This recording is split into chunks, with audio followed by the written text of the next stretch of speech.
Hi, welcome back to my channel, Fabulously Frugal and Fancy. I'm Brandy. Today's video is a little bit of organization in the craft room, also a DIY, and just some hacks, tips, tricks for organization in the craft room. I hope you enjoy this. I did do this DIY. I enjoyed making it. And if you want to try, I will have the cut list of the wood in the description box below. Let's go make something fabulous. All right, so here is my current craft storage arrangement that I have for my paint. And it obviously is not working too well. These ones up here at the top, they get pulled out. So here's the cut list. I decided to build my own. These are the pieces of wood that you will need. These will also be listed down in the description box. I used scrap wood that I had at home, so instead of the pine board, some of these were furring strips. But I start by measuring. My board, my backing board that I'm using is 2 foot by 4 foot. It's 4 foot tall, 2 foot wide. So all the shelves need to be 2 foot wide. So I'm marking all of these first. I'm just using a 2 foot piece and a square ruler. I'm not sure if they're just called a square or a square ruler, but I'm using one of those to make sure that my lines are straight, to make sure that I'm getting the 2 feet out of this furring strip here that is 8 foot long. Again, I used wood that I had at home. In my cut list, I did say pine boards just because that wood, if I was buying wood, you can look at this wood and see that it's not the best. This is for my paint storage, so it doesn't need to be the smoothest wood or the best kind of wood. It just needs to be work for my storage. So I didn't really mind using other wood. And here I just go into the shed. I'm using the miter saw, cutting all of the wood at 2 foot lengths so that I have all of my shelves. And I used my orbital sander to sand all of the wood. This backing piece was the only piece of wood I had to buy. This is just a 1/4 inch piece of plywood. Wasn't real expensive. I believe this piece was like $25 or so, and that's all that I paid for this. The rest of it, I looked at like those acrylic shelves and things that you could hang on your wall, but for the amount of storage I needed, it was just going to be so much money, and it was just like not worth it to me. So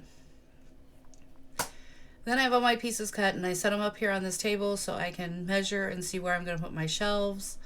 I had originally planned on using 4 of the deeper boards. I ended up only using 3 of those.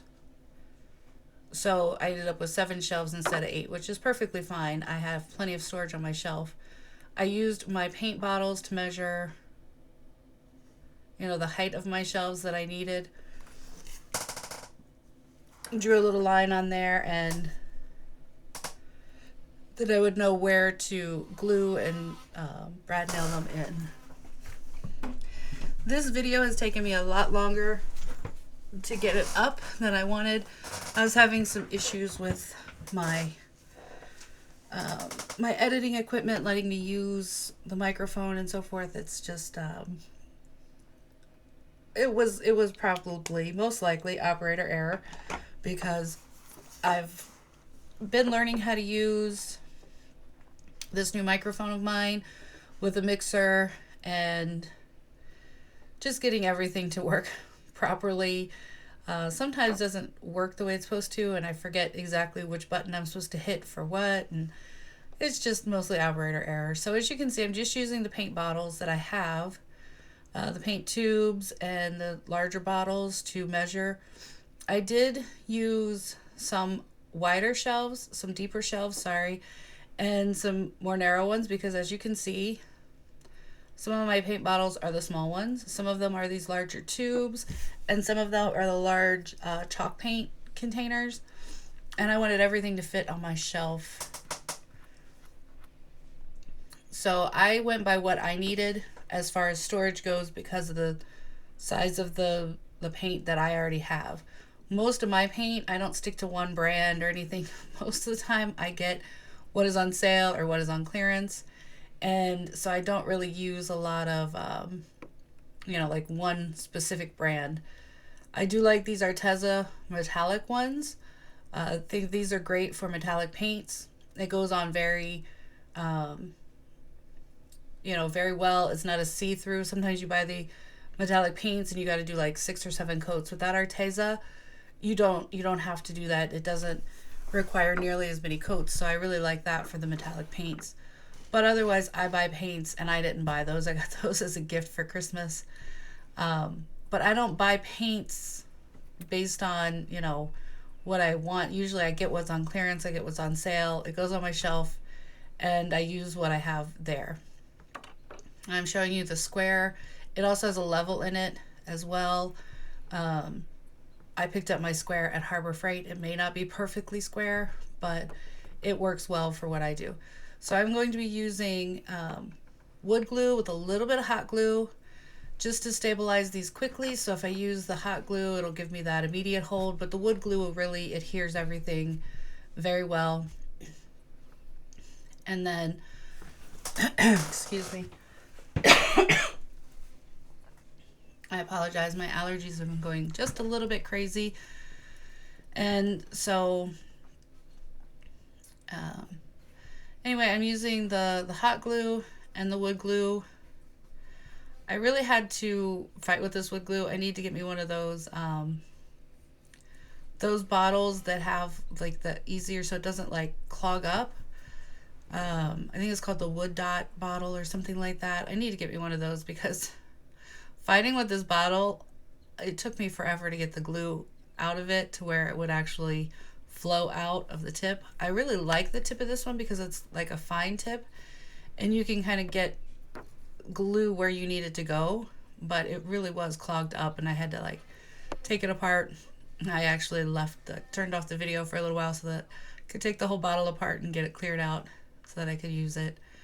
I just put a liberal amount of wood glue and then I use some hot glue. My lines are already drawn on there where I need the boards to be. I give it a second for the hot glue to kind of set up. And then I just go all the way up. Like I said, my line's already drawn where I need my shelves to be. And I'm using the level and the square to make sure that one wasn't totally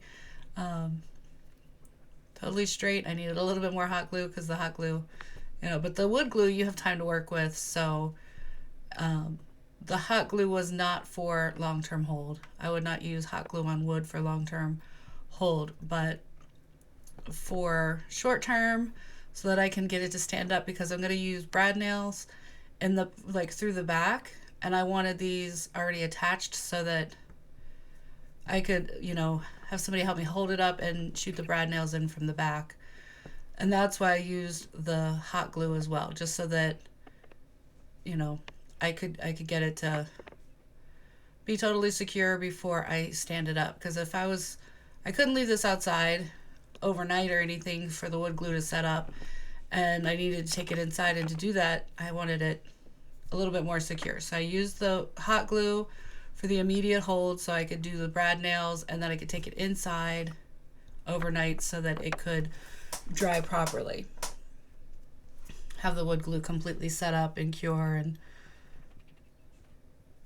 And this Gorilla wood glue, I kid you not, if you use it on wood and then you try to take the wood apart after it's completely dry, you are going to be ripping wood apart. Like, this stuff bonds wood together so well, and it really, really makes it secure. You cannot get it apart if you want to afterwards. You really have to really pry it and work it to get it completely apart. And I'm just putting my last shelf on here now.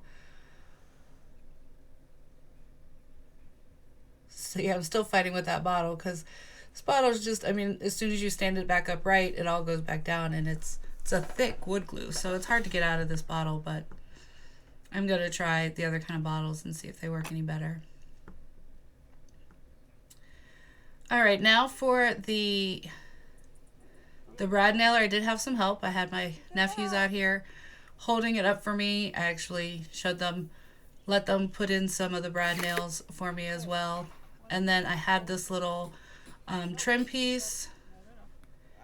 We lined it up on the sides and on the bottom, and I just attached this with brad nails. I didn't use any wood glue because it it's not support of any kind. It's just to hold the paints on the shelves. And that piece right there, if you're actually looking at it, is upside down. I do fix that later on. Um, Here is the next day, and all of the front pieces are on. Is when it's laying here like this. This is the stain I'm using. I'm just using black stain because that's what my craft room is done in black and pink, and so I wanted it black, and I like to stain instead of paint. But the way it's laying now, you can see the actual shape of the shelves. This little L, almost like a bookshelf type shelf, and everything's spaced apart where I wanted it so that I could put all of my paints on one shelf, and it was better paint storage for me this way.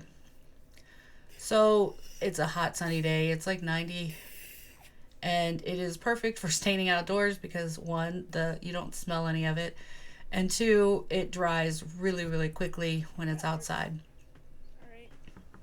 So I'm just applying the stain with a rag. I'm going in all the grooves of the bottoms of the shelves, the tops of the shelves, and going all around on the sides, staining the entire piece with the black wood stain. I wear gloves. It does not prevent me from getting black fingernails, however, because my thumb popped through and I looked like I had filthy, dirty fingernails for the next few days. But that's what you do when you're crafting, when you're doing home repair, when you're doing any kind of thing. You get stuff all over you. It really does not matter to me if I have gloves on or not because I still get it on my skin. But I had black spots on my arms, or I accidentally touched pieces of it with my arms. It was a mess, but it turned out cute in the end, so I'm okay with a little bit of stain on my arms. And again, I'm just applying the stain with a rag and wiping it off with the same rag. I just apply it and then I use the same rag to kind of spread it around and thin it out and wipe it down. I liked the stain as opposed to paint because it just goes to the wood a lot better. It's a lot easier to get it all attached. And somehow I ended up with a little bit of a repeat there, and I apologize for that. Not sure what happened with my video editing, but all right, here is my shelf completely finished. I did put all the paints on there. Everything fit very nicely. This is 4 foot tall, so it is large. You could hang this on the wall. I don't know if I have studs right behind there, so right now it's just leaning against the wall. Next, I'm just giving you a couple storage hacks. I used these wire shelves standing up, leaning up against the wall to hold all of my florals. And it works really well because my florals are out on display. I can see them. I can see what I have. I have lots of pinks and colorful things. I have, everything right here where I can see it. And I can pull it out very easily, use what I need. It works really well, and it's an inexpensive way to store your flowers. This little container I got at Harbor Freight, if you have a Harbor Freight around you. This was like a lime, not lime, but like fluorescent yellow where the gold is. I spray painted it. I took all the drawers out and spray painted the base gold so that I could use it. It's great for little things. This is made initially for screws and things like that. And here's how I store my flowers that I've already used in projects. Once they've already been cut off their stems, they don't fit on my storage racks for those. And so I put them in these little, like these Ziploc baggies. A lot of these came from Dollar Tree. They're the large ones that come in a box. And they're Ziploc, and then I use a pant hanger, fold the top over, and it's all very visible. So what did you think of the shelf that I built? Do you think that's something you would try to build? If it is, let me know. I would just be interested in seeing your pictures and so forth. Other tips and tricks, for the organization, just simple things that I find in my craft room that help me. I hope they helped you as well. Until the next time, I hope you have a blessed day. Bye.